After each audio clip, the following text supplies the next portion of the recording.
Soy Fernando Díaz Villanueva. Hoy es 11 de marzo de 2025 y esto es La Contracrónica.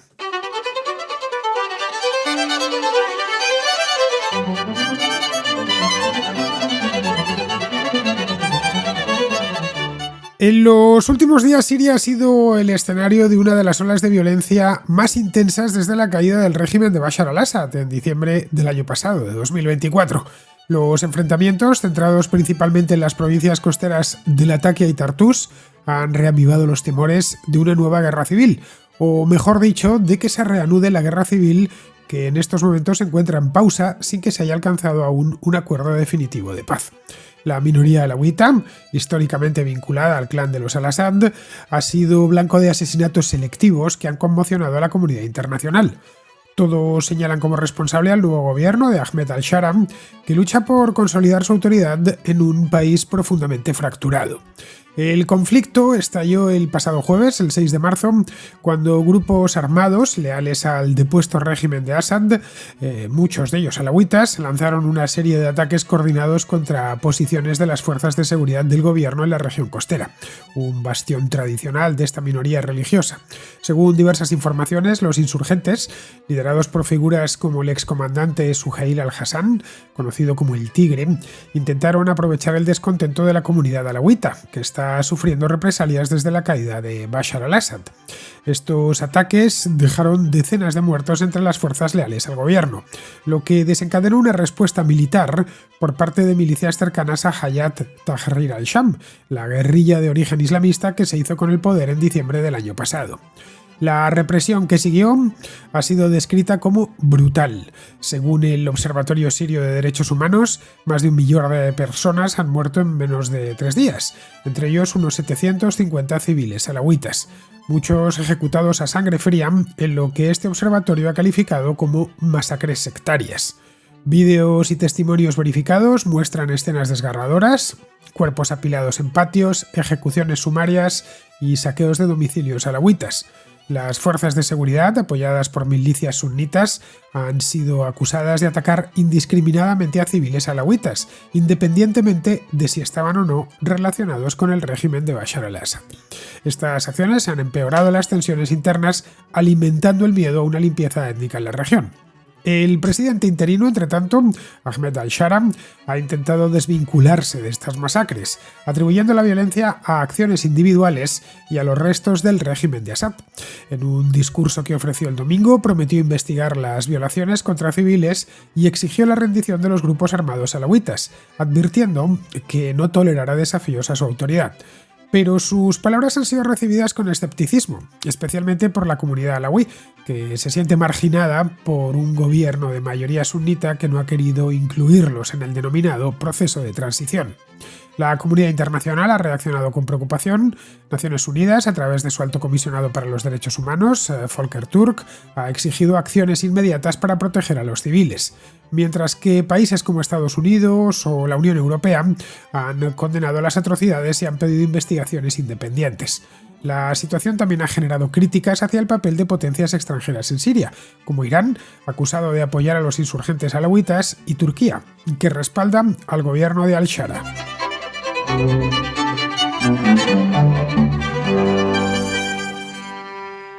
Llevábamos 3 meses, o casi 3 meses, sin hablar de Siria, pues entre otras cosas porque tampoco había hecho mucha falta. Lo dejamos todo pues a principios de diciembre, a mediados, exactamente cuando ya los de Hayat Tahrir al-Sham, que me costó mucho aprender a pronunciar, que si es que lo pronuncio bien, que no lo tengo muy claro, por lo menos a leer completo el nombre de esta milicia islámica que procedía de Idlib y que terminó haciéndose con Damasco en la primera semana de diciembre.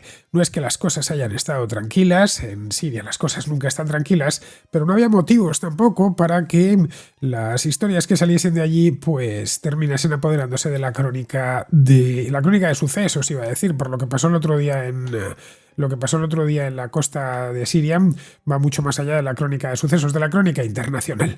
¿Qué es lo que ha pasado? Muchos os habréis enterado ya, ha aparecido en toda la prensa a lo largo del domingo y de este lunes Una serie de asesinatos en masa se han producido en los últimos días en la región costera de Siria. Siria, ya sabéis que es un país dividido por distintas fracturas, digamos, naturales. Tenemos una cordillera en la costa, con una costa no especialmente grande en comparación con el tamaño del país. Luego tenemos el río Éufrates, el Tigris, con el que pilla una de las orillas y un pedacito muy pequeño. Tenemos el desierto, tenemos la parte de los Altos del Golán, ya cerca de la capital Damasco. Bien, pues todo esto está todo esto ha ocurrido, mejor dicho, en esta zona costera. Es la zona más boscosa, digamos que si tuviésemos que hablar de verdor, y lo podemos mirar en el mapa, la zona más verde de Siria, con diferencia, verde natural, no verde artificial. En las riberas del Éufrates sí que hay mucho verde, pero el río ya atraviesa un desierto inclemente. De verde natural porque aquella zona recibe más precipitaciones, es la prolongación de las montañas del Líbano hacia el norte. Bien, pues estos asesinatos han provocado muchísima alarma y se ha incrementado de forma notable la tensión tribal, si podemos llamarlo así, dentro del país. La violencia en sí comenzó el fin de semana antes del fin de semana, el jueves pasado, con una serie de emboscadas a las fuerzas de seguridad del Estado, del nuevo Estado, obviamente, por parte de lo que el gobierno dijo que eran insurgentes que apoyaban al régimen del depuesto Bashar al-Assad. Poco después se supo que grupos cercanos al gobierno perpetraron una masacre entre los alawitas de la zona. Aquellas regiones donde más alawitas hay, la minoría alawita está esencialmente concentrada allí, y de donde proviene la propia familia de Bashar al-Assad. La secta alawita ya os lo contaba aquí hace unos meses, es una rama del Islam chiita y representa aproximadamente al 10% de la población en Siria, que es mayoritariamente, hay otras minorías, pero mayoritariamente musulmana sunita. Bashar al-Assad pertenece a esta minoría alawita. Al parecer, según se sabe por reportajes que se han ido publicando en distintos medios de comunicación, la prensa española en concreto llevaba este domingo ya algunos reportajes, la prensa internacional también, yo he podido leerlo en distintos periódicos. Unos convoyes de hombres armados llegaron durante el fin de semana y comenzaron a amenazar a los residentes. Bueno, amenazar a dispararles directamente, a saquear sus casas, a quemarlas en algunos casos. No se ha podido confirmar quién exactamente está, no sabemos las personas concretas ni su afiliación concreta está detrás de esta masacre, pero los residentes locales, es decir, las víctimas propiamente dichas, han culpado al gobierno de Ahmed al-Shara y a los combatientes extranjeros, concretamente hablaban de uzbecos y de chechenos, que han reforzado las filas de este gobierno. Las imágenes, algunas son sobrecogedoras, así que si vais a ir a buscarlas, simplemente os preveo de lo que os podéis encontrar. No tardaron en verse en distintos medios de comunicación y también en las redes sociales. Pero esto, como es normal, después de que todo se supiese, ya el domingo sobre todo, pues obligó a Estados Unidos a pronunciarse. Es el primer conflicto sirio con el que se encuentra el nuevo gobierno de Trump, porque el anterior, cuando terminó esta historia en el mes de diciembre, pues o no terminó. Cuando al-Shara tomó la ciudad de Damasco todavía estaba Biden. Pues Marco Rubio, que es el secretario de Estado, el domingo pues ya se vio obligado a dar un aviso, dijo que condena a los islamistas radicales, incluidos por supuesto a los yihadistas extranjeros, que habían asesinado a todas estas personas, y las imágenes están ahí en el oeste de Siria en los últimos días. Pedía también Marco Rubio a las autoridades provisionales de Siria que investiguen, que detengan y que juzguen y exijan responsabilidades a los autores de estas masacres contra esta comunidad alawita. Algo similar pues hicieron los gobiernos europeos, más concretamente el de Reino Unido y el de Francia. Ante ello, Ahmed al-Shara tuvo, ya viendo que Marco Rubio salía por televisión para broncarle, para soltarle una reprimenda, tuvo ya que comparecer en público y reconocer que, bueno, que sí, que era cierto, que eso acababa de suceder.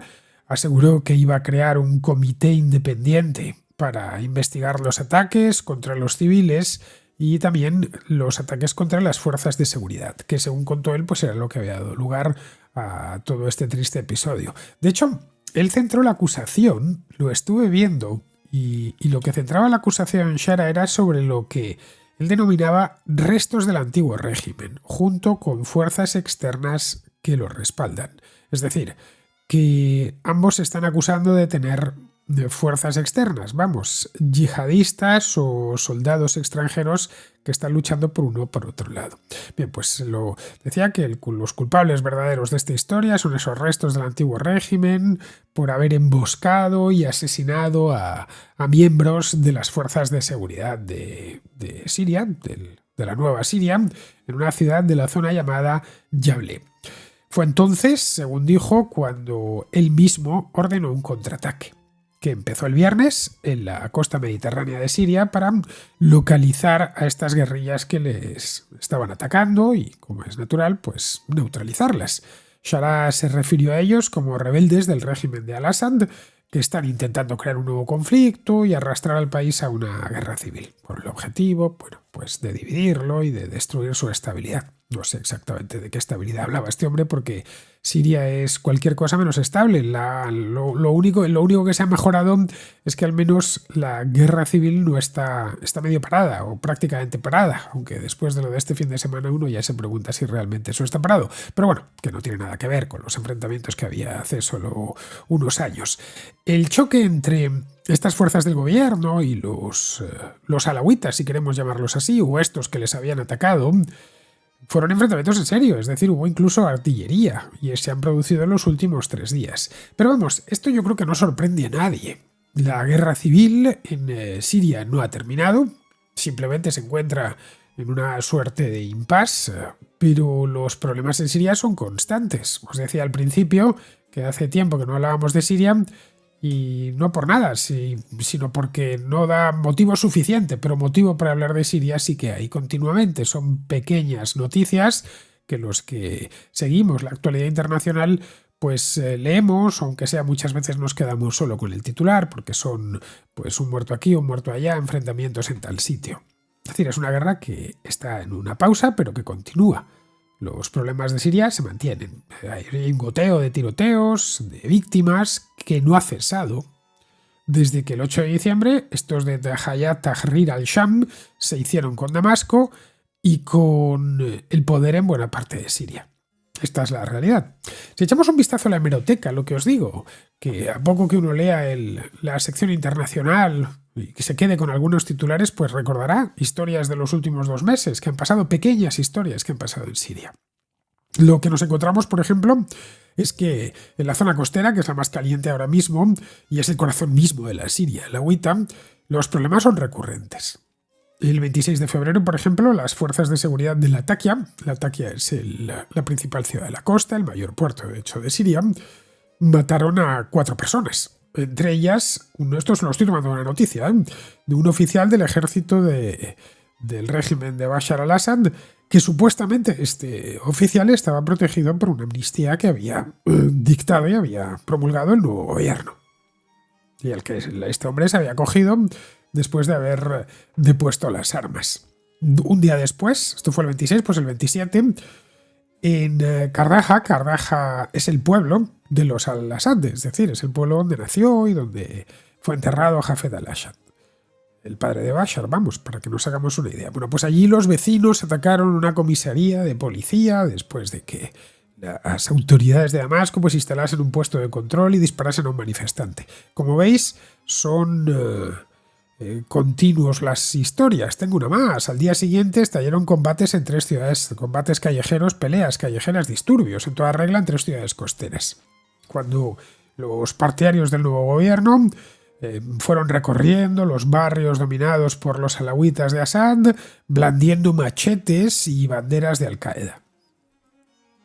2 días después, ya nos metemos en marzo, estallaron tiroteos en Yaramana, que es un suburbio de Damasco, cuando las fuerzas del gobierno intentaban desmantelar unas barricadas que habían erigido los drusos locales, que es otra de las sectas religiosas que hay en Siria, también muy numerosa. Bien, todo esto es lo que está sucediendo. Lo que ha pasado este fin de semana es algo parecido a la traca de fin de fiesta o de continuación de fiesta, pero que no tiene nada de extraño habida cuenta de que allí todavía no se ha llegado a un acuerdo de paz final, ni mucho menos se ha conseguido, no ya construir, que es poco tiempo, pero sí encarrilar una nueva Siria.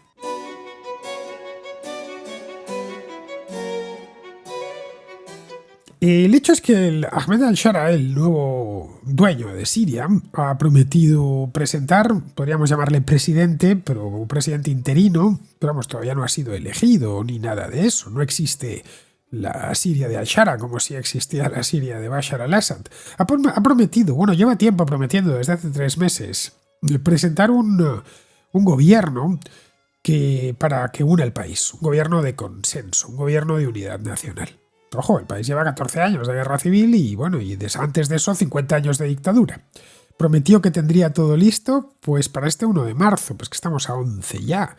Es decir, la fecha llegó, pasó y no hay ningún anuncio. No sabemos muy bien cuándo va a anunciar ese gobierno de concentración nacional.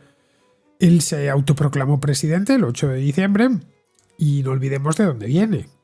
Ahmed al-Shara pues es un yihadista supuestamente reformado y en algo así como islamista suave, que por lo que se ha podido ver en los últimos 3 meses, parece que está luchando con un dilema personal, el de si apaciguar a sus seguidores islamistas, reforzando su control y convirtiéndose en dictador, es decir, heredando el puesto de Bashar al-Assad, o compartir el poder con las distintas etnias y grupos religiosos y minorías que hay en Siria.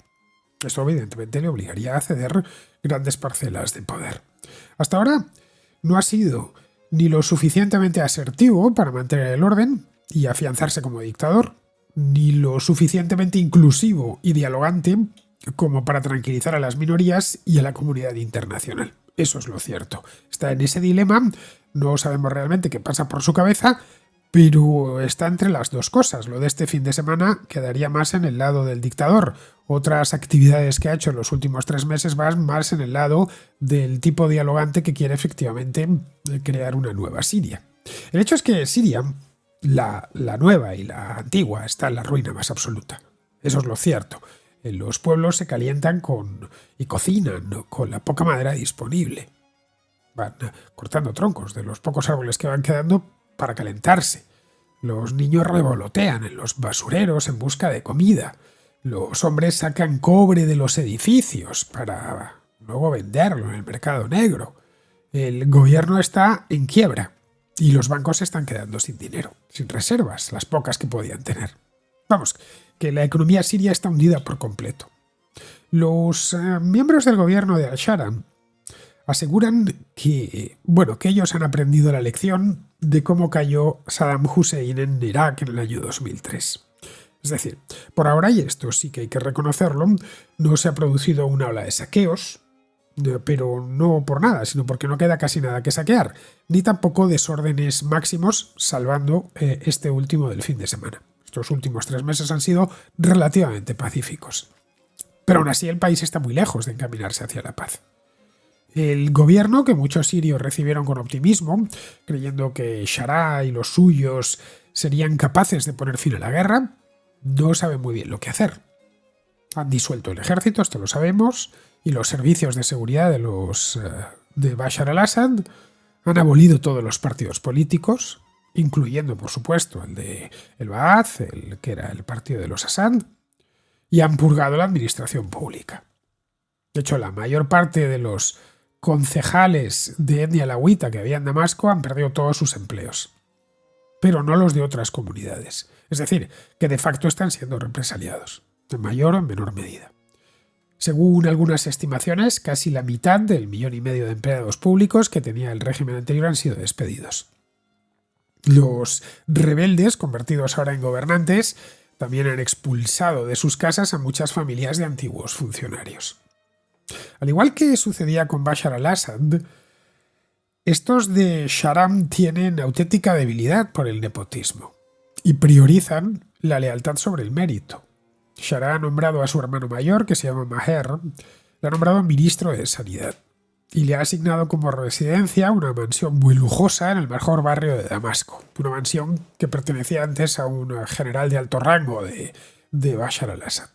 Ha nombrado a otro de sus hermanos, Hassem, que anteriormente trabajaba en una embotelladora de Pepsi Cola, le ha nombrado director de la Autoridad de Inversiones de Siria. Un cuñado suyo es el nuevo gobernador de de la gobernación de la provincia de Damasco. Muchos de los funcionarios y la gente que trabajaba para ellos, para Hayat Tahrir al-Sham en Idlib, que es de donde provienen, que es Idlib y su comarca, al norte del país, ya cerca de la frontera con Turquía,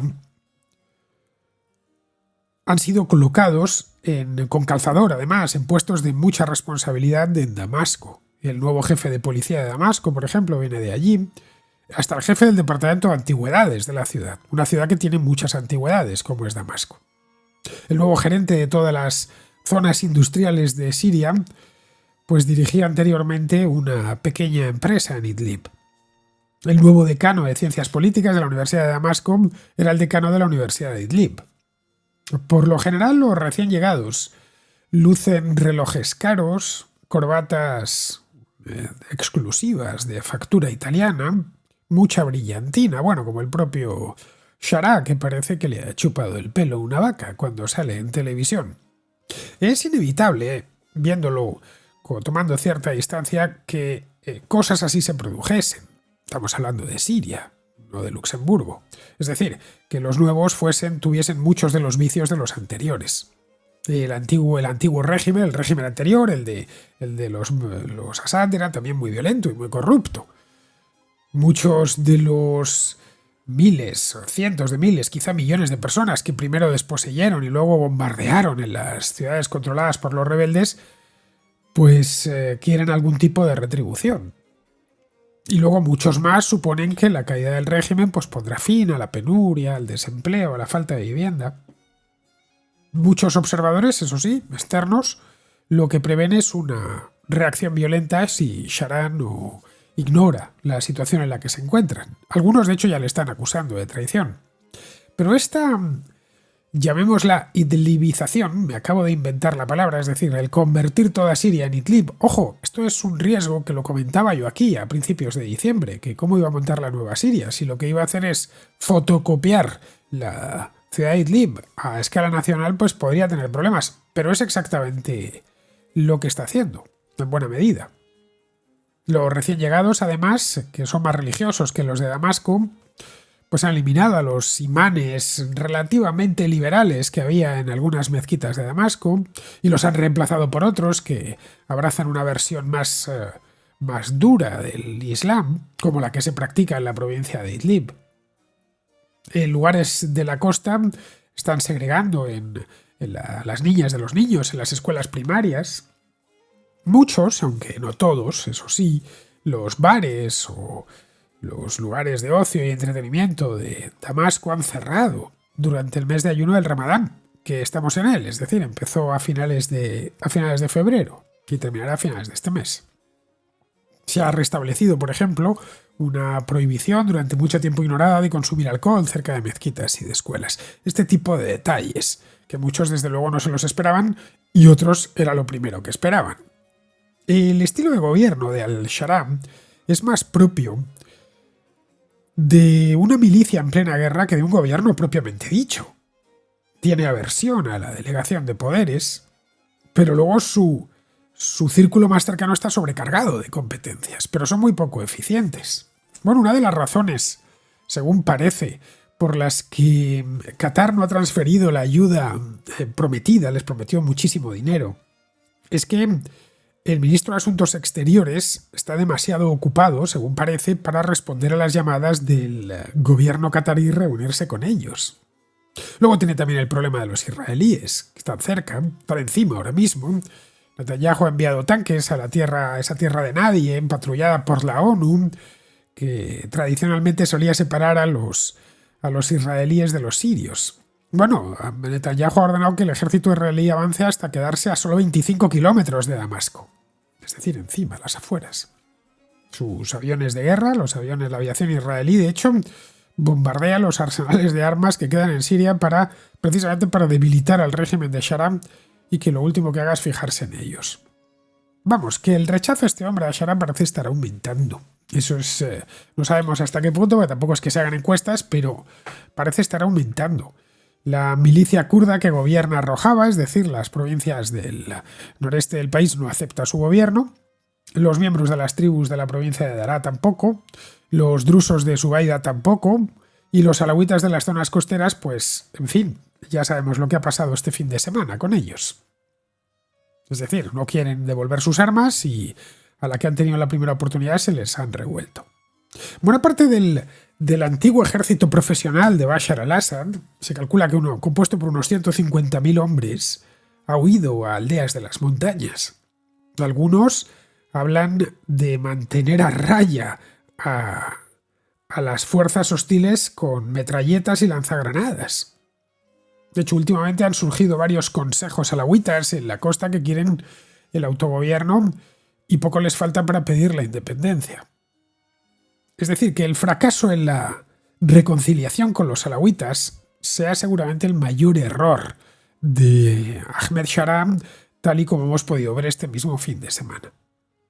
Siria todavía puede evitar lo peor, es decir, tampoco vamos a ponernos en lo más negativo. Lo peor sería que la guerra se reanude y que hablemos de 2025 como del año 2013 o 2015, que se emprenda otra vez desde cero esta matanza. Muchos esperan que eso no se termine de materializar porque es que el país está exhausto. La guerra civil ha sido larguísima, como para volver a luchar, no les quedan fuerzas. Tampoco es que concretamente los alawitas quieren que vuelva. La mayor parte de ellos no quieren que vuelva el régimen de Bashar al-Assad. No es que, a pesar de lo que decía Sharam, no es que sean agentes del régimen anterior. Tampoco ven la mayor parte de sirios con buenos ojos la idea de que el país se desintegre en zonas separadas o se atomice por motivos étnicos y religiosos, como sucede en el Líbano. No hay que olvidar que la mayor parte de los oficiales alawitas no apoyaron, pero ayudaron a su manera a derrocar al régimen de Bashar al-Assad echándose a un lado mientras avanzaban aquellas milicias de Hayat Tahrir al-Sham, que pasaron del norte a la Damasco, lo hicieron en muy poquito tiempo, en apenas semana y pico. Al igual que otros sirios, pues han acogido con satisfacción la abolición del reclutamiento obligatorio por parte del nuevo gobierno. En algunos temas, además, Shara muestra una flexibilidad sorprendente. No ha buscado conflicto. Con el tema religioso, por ejemplo, es cierto que han apuntado maneras con esto de los imanes, pero, por ejemplo, aunque nombró a un juez de la Sharia como ministro de Justicia, se ha abstenido de aplicar la ley islámica. Los jueces que trabajaban antes con Bashar al-Assad no han sido relevados. Hombres, mujeres, musulmanes, no musulmanes, con velo, sin velo, siguen en su puesto. Pero claro, todo esto no bastará. El gobierno no sabe muy bien qué hacer, ni con el país, ni qué forma tendrá el futuro. Apenas ha avanzado en las negociaciones con los distintos grupos, y aunque Shara aún tiene autoridad, esta se podría esfumar si lo de este fin de semana se repite y se complica. Debe estar donde está, y eso creo que lo tiene que empezar a entender. Él está donde está gracias al hecho de que prometió tranquilidad y que se acabasen las matanzas, nada más. Si lo conseguían, muchos de ellos estaban dispuestos a perdonarle incluso su origen como yihadista radical durante buena parte de su vida. Lo de este fin de semana hace temer lo peor, que el país se le vaya de las manos y estalle de nuevo la guerra civil, aunque esta vez con Ahmed Shara en el papel de Bashar al-Assad.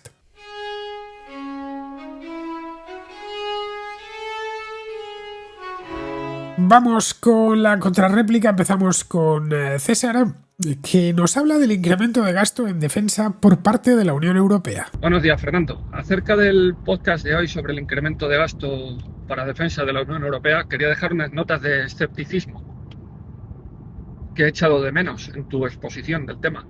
El primer punto sería el brutal incremento desde el punto de vista de un ciudadano liberal como eres tú. Esto no deja de ser una increíble cantidad de dinero que esta gente va a manejar. Y obviamente ellos se autodenominan como Europa. Y el surgimiento de un malo en les viene de perlas para justificar el incremento de gasto. Este gasto va a pasar por sus manos, pero no necesariamente va a acabar en defensa todo ello. Porque obviamente habrá bolsillos, poltronas, contratas amigas o directamente robos. Y no sería la primera vez en la Unión Europea que esto sucede. Entonces, de esos 800.000 millones de euros, ¿cuánto realmente sería gasto efectivo en defensa? El segundo punto es relacionado con los valores de la Unión Europea y también con el discurso que dio J.D. Vance hace poco en Europa. Si uno va a la guerra, desde luego va a ser mucho mejor soldado si sabe qué valores defiende. Uno se juega la vida o los cuartos por unos valores. ¿Y la Unión Europea qué valores representa? Porque tiene una deriva tiránica esta organización de burócratas, sino de corruptos, de censura, de prohibir elecciones. Bueno, ya sabemos lo que ha pasado en Twitter. Cada vez tienen más poder y no tienen más poder porque no pueden, pero ellos no dejan de intentarlo y este incremento en gasto no deja de ser un intento más. Cada vez tienen más competencias y más poder y no está redundando en el beneficio del ciudadano. Y por último, tampoco has mencionado el hecho de que se estén proponiendo como los que traen la solución a este problema que ellos mismos han contribuido a crear. Llevan muchísimo tiempo gobernando y es durante sus mandatos que ha surgido un bully, un agresor en el este y para los que no tienen una respuesta. O sea, esta misma gente se está proponiendo como campeones para solucionar el problema, pero han demostrado su incompetencia durante muchos años ya. Entonces, para mí esto no está claro y me deja frío. Estas supuestas intenciones de salvarnos del agresor por parte de esta gente, por parte de esta organización que llevan ya muchos años y no lo están haciendo bien. Pues mira que todo ese dinero se desperdicie o se malverse es un riesgo, pero no nos queda más remedio que incrementar el gasto.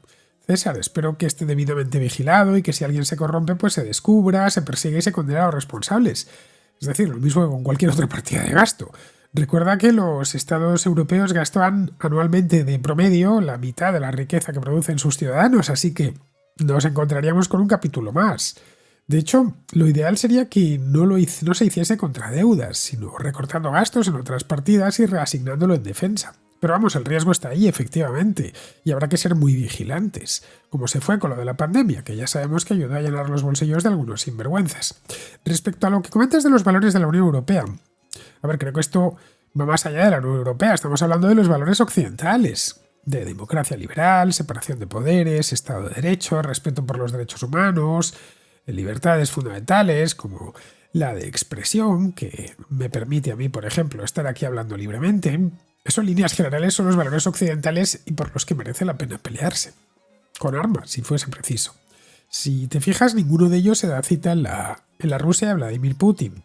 Si yo hiciese este programa en Rusia ya me habrían detenido. Simplemente por criticar al gobierno. Es cierto que la Unión Europea tiene infinidad de problemas.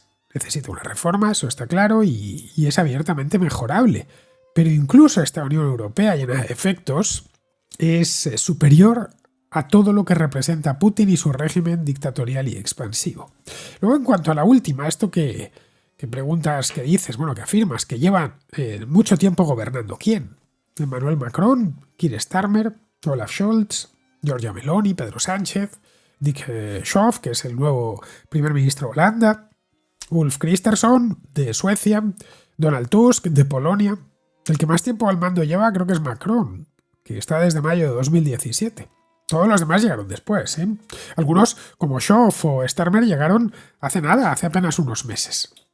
El que lleva mucho tiempo gobernando, siempre es el mismo, nunca mejor dicho, es Vladimir Putin, que este año cumplirá 26 años al frente del gobierno ruso. Y nada indica que vaya a salir de allí. Ni en breve ni a largo plazo. Mientras tenga gasolina, seguirá ahí. Así que deberías especificar quién es el que lleva tantos años mandando. Pero es que aunque los llevase, en esta crisis solo hay un responsable. Vladimir Putin, que hace 3 años invadió un vecino. De verdad, eso de querer diluir las culpas es algo que me desespera. Es como decir a una mujer que acaban de violar que andaba en minifalda y que se lo estaba buscando. Bien, vamos ahora con Luis, que está en Italia y que nos habla del tema este de la defensa europea, centrándose en el número de efectivos. Sí, hola Fernando, te envío este mensaje porque, mira, he oído tu programa de de la defensa de la Unión Europea y me ha parecido muy interesante. Y yo quería decir una cosa, que no solamente es inversión, sino también la cantidad de soldados para hacer meter miedo a otro país. Por ejemplo, Rusia tiene, antes de la guerra, si no recuerdo mal, tenía unos 1.200.000, no recuerdo, ya estará desfasado ya este dato. Y todas las potencias europeas, es decir, los cinco grandes, estábamos por debajo de 200.000 soldados. Es decir, si países como Francia, el Reino Unido y Alemania hubieran mantenido los 200.000 soldados o incluso haberlos superado un poquitín, ya tenían más de la mitad de lo que de lo que tenía Rusia, y eso ya hubiera hecho mucho. Por ejemplo, hay un país que nadie se espera y que también es cierto porque su frontera es con Turquía, que es Grecia. Grecia tiene 12 millones de habitantes y tiene 143.000 soldados. España tiene 47 millones de población y tiene 124, 120. Es más, ha prometido el don guapo de la Moncloa alistar otros 20.000. Bueno, países como Italia también ha perdido, si no recuerdo mal, ahora está en 140 o 160.000. O sea, no solo hay que pensarlo en inversiones, sino en la cantidad de soldados que se tienen. Esto también es muy importante, porque nadie se atreve a meterse directamente en Corea del Norte, porque son 1 millón y más otros 2 millones de reservistas. O sea, a ver con qué, qué haces, o te cargas a todos o nada. O sea, es también tener en cuenta el número de soldados. Es cierto que al final son carne de cañón, o no quiero que se piense así como carne del cañón, sino el respeto a los números. Por supuesto que, el aumento de soldados hubiera permitido, pues oye, tener unas inversiones más altas, hubiera podido a lo mejor crear nuevas empresas, eso no te lo niego. Y es algo muy importante. O sea, en mi opinión, hay que empezar con los números de soldados y a partir de ahí se tiene que empezar a hacer ya todo la inversión. Porque primero hacer números y meter miedo en ese sentido, ya después ya viene todo de corrido, en mi opinión, ¿eh? No soy militar, no soy nada de eso, pero hay que tener en cuenta también los números de soldados, en mi opinión, ¿eh? Nada, ha estado muy interesante tu programa y nada, espero que vaya todo muy bien. Un saludo. El número de efectivos de las Fuerzas Armadas Europeas es pequeño, Luis, porque son Fuerzas Armadas pequeñas. A ver, el ejército francés, que es el mayor de Europa, tiene 270.000 efectivos, de los cuales unos 120.000 están en el ejército de tierra. El británico, que es el segundo, tiene creo que son 160 o 170.000 efectivos, 73.000 en el ejército de tierra, 37.000 en la Royal Navy y 48.000 en la Fuerza Aérea. Claro, si esto se lo cuentan a Churchill no se lo creería. Con eso no podría, ni plantearse luchar en la Segunda Guerra Mundial, cuando un solo ejército ya tenía un cuerpo de ejército tenía 500.000 de efectivos. Las Fuerzas Armadas Españolas son más pequeñas, sus efectivos rondan los 115.000, según tengo entendido. El alemán es algo mayor en números absolutos, creo que son 180.000, pero claro, es el país más poblado de Europa. Y además solo unos 60.000 están en el ejército de tierra. Su armada es muy pequeña, tiene como 15.000 efectivos. A ver, son ejércitos propios de países en paz que no ven amenazas en el horizonte. Esto ya lo comentaba la semana pasada. En Europa no se gasta en defensa o no se gastaba en defensa porque no se consideraba necesario. Tan simple como eso. No se considera necesario porque no había amenazas. El tamaño de los ejércitos se redujo de forma drástica tras el final de la Guerra Fría y todos los países se replantearon el servicio militar. Por eso, entre los años 90 y principios de este siglo fue desapareciendo de todos los países de Europa. Simplemente ya no era necesario. ¿Significa esto que hay que retomar el servicio militar? Pues a ver, yo personalmente no lo considero necesario. Creo que el ejército es algo serio y debe estar profesionalizado. Es decir, que exista el oficio de las armas, como siempre existió hasta que a los revolucionarios franceses les dio por reclutar a todo el país. Otra cosa distinta es si eres objeto de una invasión o la percibes inminente. Bueno, en ese caso, pues sí que habría que volver a la conscripción. Los suecos, por ejemplo, lo han vuelto a hacer, obligatorio. Pero como el ejército sueco es tan pequeño, pues solo prestan servicio un porcentaje también pequeño de jóvenes previa selección por parte del Estado. Según están las cosas, una parte del incremento del gasto se tendría que ir ahí, en nuevos reclutamientos y entrenamiento. Ya sabes, es mejor tener pocos soldados pero bien equipados y entrenados que tener muchos y que solo sirvan de carne de cañón. En la guerra el número importa, pero en la guerra moderna importan también otras muchas cosas. Bien, vamos con Víctor, que nos habla de nuevo del caso este de Calin Georgescu, el candidato a la presidencia de Rumanía, o el que no sabemos si lo va a terminar siendo, el aspirante a candidato a la presidencia de Rumanía. Estaba aquí tranquilo, ahora a las 11 menos 12 de la noche del domingo, cuando me encontré con una noticia que me ha dejado bastante sorprendido y supongo también a la gente que lo lea, que parece ser que después de tanto tiempo hablando solo de Estados Unidos vuelven a ocurrir cosas interesantes en Europa, aunque en este caso no sé si deberíamos de alegrarnos. Resulta que el organismo electoral de Rumanía acaba de rechazar la candidatura de Calin Georgescu a las elecciones presidenciales. No sé si lo estoy pronunciando bien, pero bueno, lo curioso es que ya en diciembre las elecciones habían sido anuladas cuando salió Calin ganador con un 22,94% del voto popular, bajo la acusación de una supuesta injerencia rusa. Claro, aquí es donde me surge la duda. ¿Es realmente legítimo tachar unas elecciones solo porque desde el Kremlin supuestamente hayan apoyado o hayan hecho campaña mediática a favor de un candidato? Porque, claro, yo pienso al final, quienes votan y meten la papeleta en la urna siguen siendo los ciudadanos rumanos, no son soldados rusos disfrazados como aquellos que aparecieron en Crimea. No sé, me parece un precedente un poco peligroso. Además, si lo pensamos bien, ¿cuándo ha funcionado realmente tratar de ocultar o prohibir algo de esta manera? Está claro que una parte de la población rumana, no mayoritaria, pero sí significativa, ya que casi un 23% es significativo, simpatiza con las ideas de este hombre. Y claro, decisiones como esta, lo único que consiguen, en mi opinión, es convertirlo como una especie de mártir político. O sea, si son ideas que a la Unión Europea o al establishment, podemos decirlo, de Rumanía no le interesaban, pues yo creo que con esto lo único que van a hacer es promoverlas aún más. No sé, veremos cómo reacciona Europa y en particular, bueno, la Unión Europea, porque, no sé, me parece que es un cierto ataque, bueno, un cierto no, sin el cierto, un completo ataque a la democracia, ya que al final quien deberían de opinar sobre y elegir a los políticos en base a su idoneidad o no, son los ciudadanos, no unos tribunales. Entonces, bueno, no sé, quería compartir esta reflexión contigo y saber un poco qué opinas al respecto. Un saludo. Pues mira, Víctor, el Tribunal Constitucional de Rumanía no ha prohibido directamente a Calin Georgescu presentarse a las elecciones presidenciales, o no al menos todavía.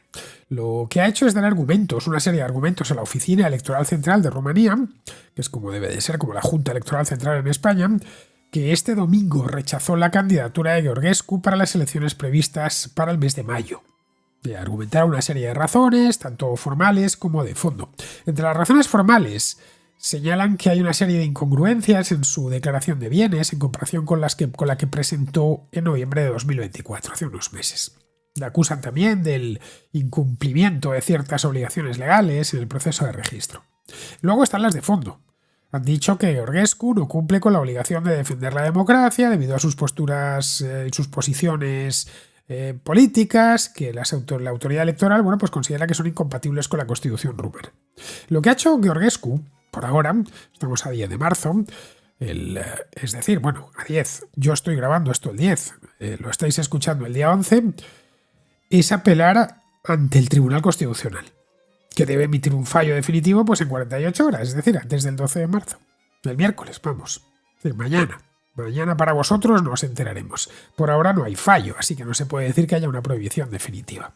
El tema es que a Georgescu le están investigando por varios delitos. Algunos que son graves en Rumanía, como promover la ideología de la Guardia de Hierro. Algo que está prohibido en Rumanía, como promover el nazismo está prohibido en Alemania o en Polonia, o como promover el comunismo pues está prohibido en las repúblicas bálticas. En la propia Rumanía también está prohibido por ley promover el comunismo. De hecho, los tribunales, hace unos años, los tribunales rumanos, denegaron el registro del Partido Comunista ya que representaba una amenaza para la seguridad nacional y la Constitución. Aparte de eso, a Georgescu le acusan de financiación ilegal y de acciones contra el orden constitucional. Bien, todas estas investigaciones están en curso, por eso el otro día le detuvieron. Y sobre ellas se basa la oficina electoral para registrar su candidatura, o para no registrarla, mejor dicho. A mí personalmente esto de prohibir candidatos o de inhabilitar candidatos no es algo que me parezca adecuado. Pero si vas a hacer política en Rumanía o en Polonia, ya sabes que no te dejarán presentarte si promueves el fascismo o el comunismo. La Europa del Este pues tiene, como bien sabes, una historia reciente muy atormentada y creen que esto les pondrá a salvo de nuevas dictaduras. En España, ojo, también tenemos una ley de este tipo, ¿eh? A ver, que aquí no está de nadie libre de estas cosas. La ley de partidos de 2002 prevé la ilegalización de partidos y promueven, justifican o legitiman la violencia para alcanzar objetivos políticos, o si sus actividades atentan contra el orden constitucional. Bueno, con esta ley se ilegalizó Batasuna en el año 2003, y a varios partidos que aparecieron después y que el Tribunal Supremo, bueno, pues consideró que no eran más que sucesores de Batasuna con otro nombre. Se le aplicó a Sortu también, y no fue legalizado Sortu, quiero decir, el partido de Otegi, pues hasta que condenó el terrorismo de forma explícita, que esto creo que ya fue en el año 2012, ya había desaparecido la ETA. Sortu es uno de los partidos que forman Bildu. Resumiendo, que la ley en Rumanía es la que es, y el encargado de interpretarla para los partidos y los candidatos allí, según creo, es el Tribunal Constitucional. Ya veremos lo que decide hacer y cómo lo fundamenta. Bien, pues vamos a terminar, vamos con Pizarro, que nos habla de la defensa de Europa. Los que nos han metido en esta derrota y son copartícipes de la ruptura de la alianza, pretenden sacarnos del embrollo con un gasto endemoniado a deuda y un ejército europeo no unificado, sino ensamble de ejércitos nacionales. Bravatas de quien desconoce su nueva situación y cree que sus antecedentes no cuentan.